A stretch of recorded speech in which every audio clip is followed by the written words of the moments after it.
This channel does not promote any violent, harmful, or illegal activities. All content provided by this channel is meant for an educational purpose only. Top quality और consistent performance के लिए सिर्फ silver pump नाम याद रखना। ডাক্তারদের বেতন বৃদ্ধি নয়, ডাক্তারদের ঘুষ দেওয়া হলো যাতে আরজিকর নিয়ে বেশি মাতামাতি না করে আর আন্দোলন না করে। মুখ বন্ধ করার জন্য মমতা ব্যানার্জি উৎকোচ দিয়েছেন। ডাক্তারবাবুরাও বুঝতে পেরেছেন ওটা। তো এত বড় একটা আন্দোলন যেটা সারা দেশকে দুনিয়াকে কাঁপিয়ে দিয়েছে, টাকা পয়সা দিয়ে বন্ধ করে দেবেন? তা না হলে যদি বেতন বাড়াতে হয়, নরেন্দ্র মোদী বাড়াচ্ছেন, দেখুন না সবাইকে, পে কমিশন বাড়ছে, ও বাড়ছে, ডিএ বাড়ছে, একবার উনি ঘোষণা করেছেন। সরকার তার ব্যবস্থা অনুযায়ী ঘোষণা করে।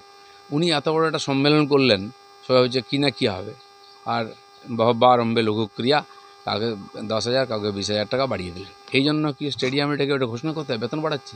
এ তো প্রক্রিয়া একটা, বাড়তেই থাকে, হতেই থাকে। সবল কোথায় আছে? দুর্বলতা পার্টিই নাই। কয়েকজন অশীতিপর বৃদ্ধ আর কাজ নেই, সারা জীবন করে যাচ্ছেন, তাই করে যাচ্ছেন। পার্টি অফিসে 1-2 জন ওরাই থাকেন, 10 জন লোকের মিছিল হয়। সেই সিপিএমকে আমরা দেখেছি, মিছিল বার করতো, কাঁপিয়ে তো, ভয় কাঁপতো লোকে, কী না কী হয়ে যাবে। আজ ওরাই ভয়ে বেরোয় না। টিএমসি একটু জায়গা দিয়েছে, তাই হাঁটাহাঁটি করছে। 2 জন মহিলা মিলে একজন মহিলার শরীরকে টুকরো করে নিয়ে এসে ব্যাগে করে গঙ্গায় ফেলতে যাচ্ছে। কোথায় পৌঁছে গেছে আমাদের পশ্চিমবঙ্গ? তার আগের দিন কী হয়েছে, একজন মহিলাকে 20 কিলোমিটার ধাওয়া করেছে দুষ্কৃতকারীরা, উনি গাড়ি উল্টে পড়ে গেছেন। কোথায় মহিলাদের সুরক্ষা? আরজিকর যে আন্দোলন, তার প্রথম উদ্দেশ্য ছিল যে মহিলাদের সুরক্ষা হোক, কিছুই হয়নি। মহিলাদের উপর অত্যাচার বেড়েই যাচ্ছে। এত সাহস আসে কী করে দুষ্কৃতকারীদের? পুলিশ কী করছে? আজ পশ্চিমবাংলা পুলিশের এমন অবস্থা, লোকে ভয়ও করছে না, লোকে ভরসাও করে না।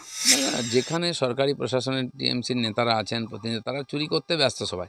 মমতা ব্যানার্জির হিম্মত নেই, না বলেন বা আটকান, তাহলে পার্টি উঠে যাবে, সরকার পড়ে যাবে। এই সমস্ত দুষ্কৃতকারী যারা সমাজবিরোধী, তারা এখন নেতা প্রতিনিধি হয়েছে, তারাই সরকার চালাচ্ছে, তারাই পার্টি চালাচ্ছে। আর এইভাবে ভগবানের ইচ্ছা চলে, যতদিন চলে ততদিন মানুষের কপালে আরও দুর্ভোগ আছে।